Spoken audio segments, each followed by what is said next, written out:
welcome to the stage, Paul Snider.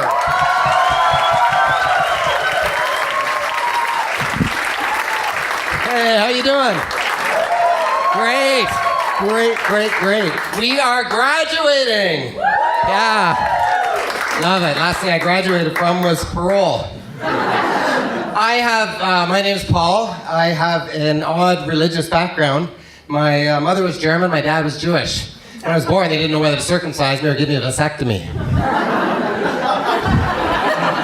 Later on in life, I wanted to please them both, so in order to please them both, I had my bar mitzvah party at Oktoberfest. I love to travel, especially to France, because French people can say anything, and it sounds romantic. Je vais tatouer, si tu regardes ma femme, becomes, that means, I'll kill you if you look at my wife like that again. And the Italians, everything they say, it's always so passionate. Hey, silenzio, mi madre sta dormendo!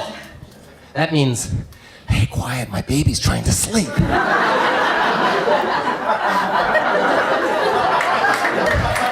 I love German, but they always sound so mad. Oh, guck die schöne kleine Kätzchen! That means, oh, look at the cute little kitty. And German is a really neat language because they pronounce every letter. Every letter gets pronounced. I was in Germany and I met a guy and I said, hi, my name is Paul. He says, oh, you mean Paul? I'm like, no, I mean Paul. He's like, yeah, you pronounce it Paul. I'm like, well, thank you for that. I mean, I've spent my whole life doing this wrong. Thank you. You are so good. Thank you. That's what makes Germany such a beautiful country.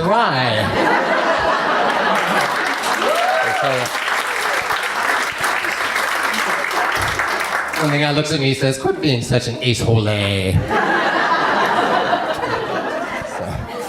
tell you, the more I travel, the more I get the sense that people don't really know how big Canada actually is. Because whenever I say I'm from Canada, there's always somebody that says, oh, I got a cousin in Canada. Do you know...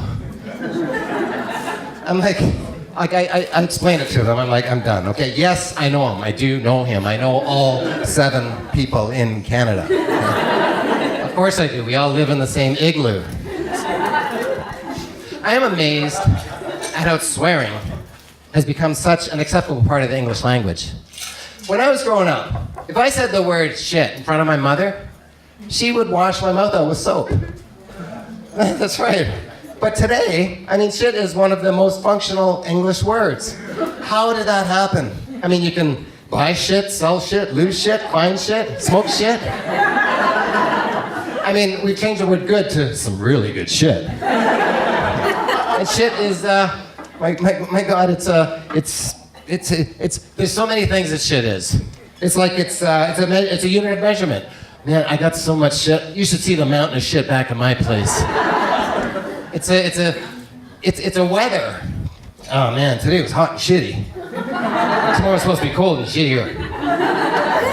It's part of the anatomy. I mean, you could have shit for brains, or you could be shit-faced. It's a sport. You can shoot the shit.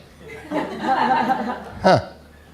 It's actually a redundant noun because if you're a dumb shit, I mean, you're basically just dumb.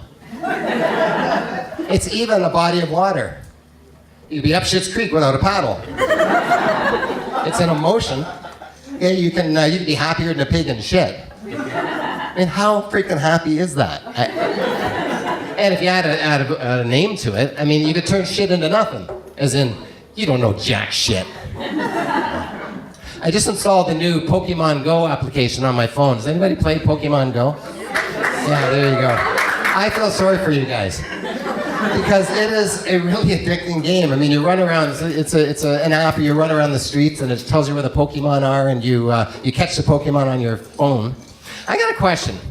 In the world of Pokemon, are the Pokemon all running around their Pokemon streets with an app on their phone called Human Go? And they're catching all these humans? I mean, is Pikachu running down the street going, oh, I just caught another Chinese?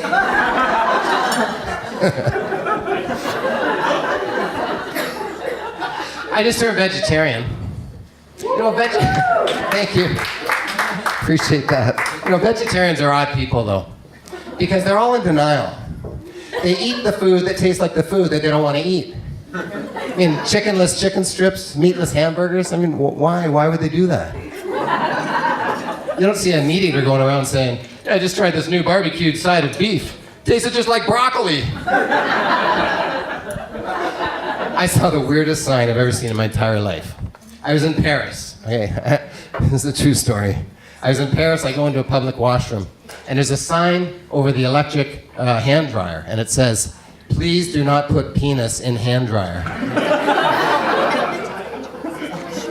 I swear. I'm like, are you really? What? I mean, I don't know what freaked me out more, the fact that somebody did that, or the fact that enough people do that warrants putting up a sign. And the sign's in English, too. All the other signs are in French. The French people think only English people are stupid enough to stick their dicks in a hand dryer? Oh, you Americans, you come over here, you drink our wine, you steal our women, and you stick your dicks in our hand dryers. And a hand dryer is hotter than shit. And there's a reason why they put it at shoulder length, not at waist height. Because it's a hand dryer, you freaking idiot. It's not a blow dryer, for Christ's sakes.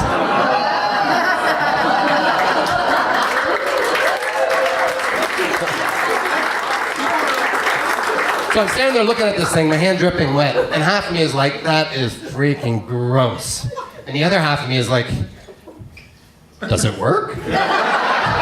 Thank you very much. You guys have been a great crowd. Thank you so much.